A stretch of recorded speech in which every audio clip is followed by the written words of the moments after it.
Pour additionner ou soustraire des nombres décimaux, il va falloir respecter plusieurs étapes. Donc, premièrement, pour compléter les notes de cours, nous allons souligner le titre, soit addition et soustraction de nombres décimaux. Dans les deux cas, donc soit pour additionner ou soustraire, il va falloir respecter les trois étapes qui sont énumérées ci-dessous. Premièrement, on doit aligner les virgules et les positions de chacun des chiffres afin de ne pas se mélanger entre les dizaines, les centaines, les unités, etc.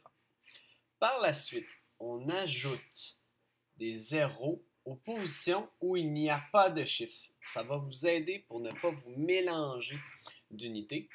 Et après ça, on additionne ou on soustrait les nombres quand il s'agit des nombres entiers.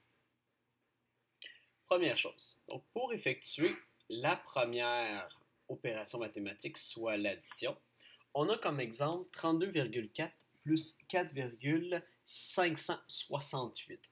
On veut savoir le résultat de ça. Pour être capable d'effectuer une démarche complète, il va falloir aller dans la section Calcul pour effectuer notre petit calcul. Donc, on va écrire 32,4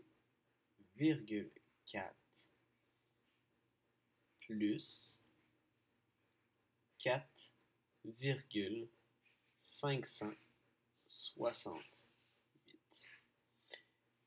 Si on agrandit la partie calcul, première chose que j'ai fait, j'ai premièrement aligné mes deux virgules pour marquer la distinction entre les unités et mes dixièmes. Donc mes deux virgules sont alignées et j'ai aussi aligné mes autres chiffres. Donc le 2 et le 4 et le 5. Le 2 et le 4 étant mes unités, je les aligne.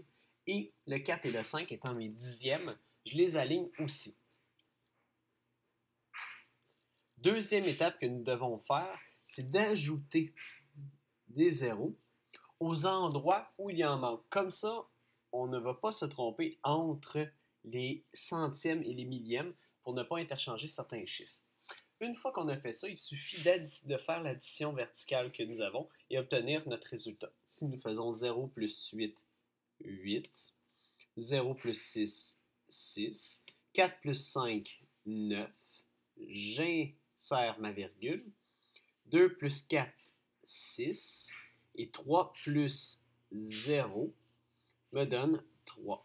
Donc mon résultat final, 36,968. La dernière étape qu'il faut faire, c'est de marquer notre réponse du côté de la démarche, soit 36,968, et si possible encadrer ou bien souligner la réponse finale.